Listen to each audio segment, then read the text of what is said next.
Republican Senate candidate Kari Lake, which is a weird thing to say now, but that's what she is.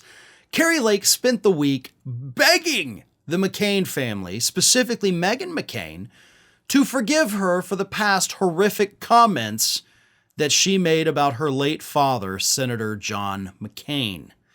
Now, Kari Lake, 2 years ago, echoed Donald Trump's line that John McCain was in fact a loser, but Lake took it a little further when she said the McCains and anyone who supported them could get the hell out of the GOP. And again, she called John McCain, the late John McCain, a loser. So the McCain family, rightfully, is angry at Kari Lake. So Meghan McCain came out this week and said that there would be no peace between the two. She can't become a senator without us. So Meghan McCain, even though she has no political power to speak of, she's still flexing a little bit of political muscle because, believe it or not, in Arizona, where Lake is running, of course, John McCain is still very well respected. The McCain family is very well respected. They love the McCains. That's not a secret. You know, again, if you don't live in Arizona, you probably don't understand that, but they are a political powerhouse in the state of Arizona. And Lake understands that. And she needs their support or else her Senate campaign is dead on arrival.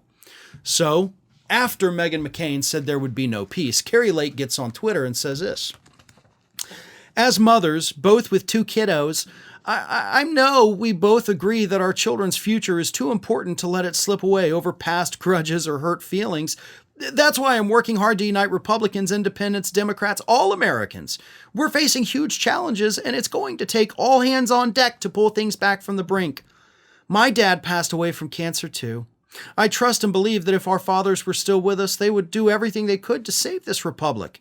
Our movement to save Arizona and America is growing, and it's mama bears like us who are leading the charge. All moms want the same thing, to leave our children a better America than the one we had. It's as simple as that. I want to make Senator McCain and Larry Lake proud. I value you. I value your family." And she begged her, let me buy you a beer, a coffee, or lunch and pick your brain about how we can work together to strengthen our state.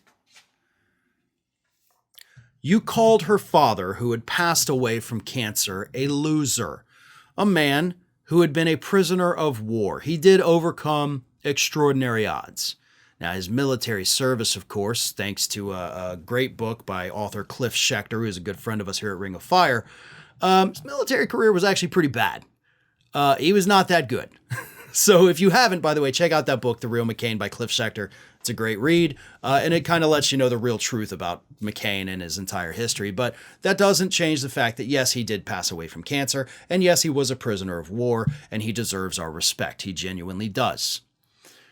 And Lake screwed that up. But the reason Lake is even having to grovel to the McCains right now to try to get their support, she's like, we don't need you back in the day, she said. Well, now you do. And the reason you do is because every single poll has showed you losing to your Democratic challenger, Ruben Gallego. And you're not just losing to Gallego in a 2-way race. You're even losing to Gallego in a 3-way race when Kyrsten Sinema is included as running as an independent. So right now, Gallego has a lock on this seat. And if Kyrsten Sinema doesn't win, Gallego wins in a landslide. If Sinema does run, then Gallego wins by a smaller margin, but still enough within the margin of error. And that's according to polls out just within the last 2 days, folks. Lake knows she is in trouble. She knows she's pissed off the Republican establishment by recording the former chair that she just got kicked out.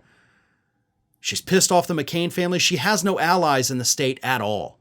She thought her MAGA credentials would be enough to carry her to a victory, but she's finding out very quickly that even with solid MAGA support, that's not enough to make a Republican win an election. Well, folks, we have crossed that 1 million subscriber milestone, but rest assured, we are just getting started here at Ring of Fire. So if you're not already, please do subscribe to the channel and make sure to like, share, and comment on the videos.